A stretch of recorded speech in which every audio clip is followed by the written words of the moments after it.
Di hari-hari terakhir pemimpin Rusia akan berperang melawan bangsa Israel dalam pertempuran mengerikan yang terjadi di perbukitan utara Israel. Iran, Turki, Libya, dan Sudan akan bergabung dengan Rusia dalam upaya menghancurkan bangsa Israel untuk selamanya. Eropa dan Arab Saudi akan mempertanyakan Rusia dan sekutunya. Namun protes mereka tidak akan didengarkan.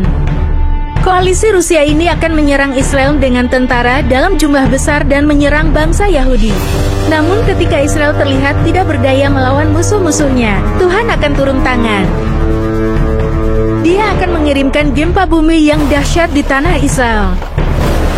Kemudian Allah akan mengirimkan kepada mereka penyakit yang mengerikan dan menyebabkan kebingungan di antara mereka, sehingga mereka mulai saling menghancurkan. Siapa yang tidak percaya akan Allah, yang Maha Tinggi akan mengetahui kuasanya yang membela dan menjaga bangsa pilihannya. Mendengar hal ini pasti membuat Anda bingung dari manakah semua hal ini berasal.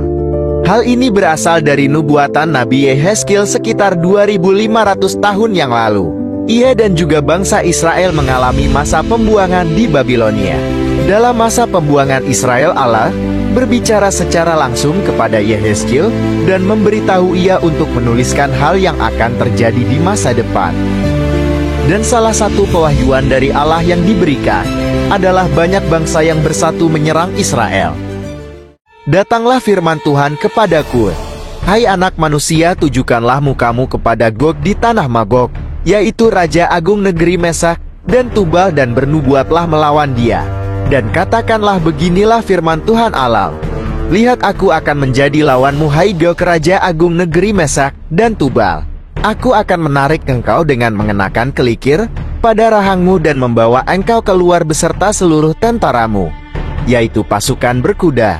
Semuanya berpakaian lengkap, suatu kumpulan orang banyak dengan perisai besar dan kecil, dan semuanya berpedang di tangannya. Orang Persia, Ethiopia, dan Put menyertai mereka, dan semuanya dengan perisai dan ketopong. Orang Gomer dengan seluruh bala tentaranya.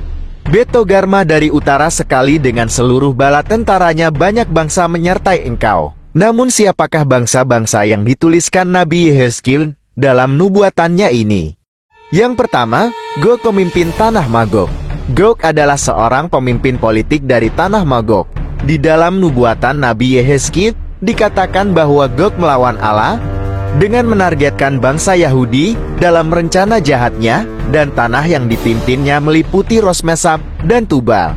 Di dalam kitab Yehezkiel 39 ayat 2 dijelaskan bahwa mereka berasal dari utara sekali Israel, dan benar bahwa utara dari Israel adalah Rusia. Dari tafsiran berdasarkan Alkitab maka dapat dikatakan Magog adalah Rusia, Mesak adalah Moskow, dan Tubal adalah nama kota di Serbia. Jadi apakah Gog sang pemimpin Magog adalah pria di gambar ini? Biarlah Anda yang menentukan setelah penjelasan berikut ini. Persia yang ditulis dalam nubuatan Yehezkiel sekarang dikenal dengan nama Iran. Ethiopia, atau yang dulu dikenal sebagai Kue, sekarang adalah Libya. Gomer sekarang dikenal sebagai negara Turki. Terhubung dari nubuatan Nabi Yehezkiel 2500 tahun yang lalu, kemudian pada tahun 2022, Rusia, Iran, dan Turki menjalin hubungan politik dalam hal kesepakatan nuklir. Dan hal yang terjadi sekarang ini benar-benar mengarah kepada nubuatan Nabi Yehezkiel. Banyak berita telah menyampaikan memanasnya perang antara Iran dengan dukungan Rusia melawan Israel dan meningkatkan kesempatan terjadinya perang dunia ketiga.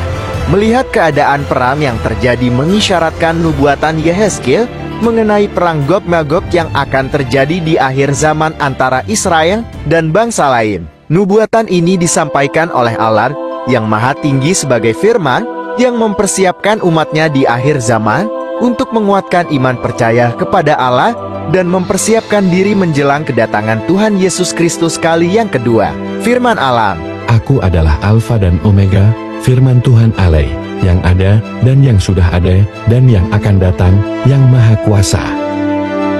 Matius 24 ayat 13-14, tetapi orang yang bertahan sampai pada kesudahannya akan selamat, dan Injil kerajaan ini akan diberitakan di seluruh dunia, menjadi kesaksian bagi semua bangsa.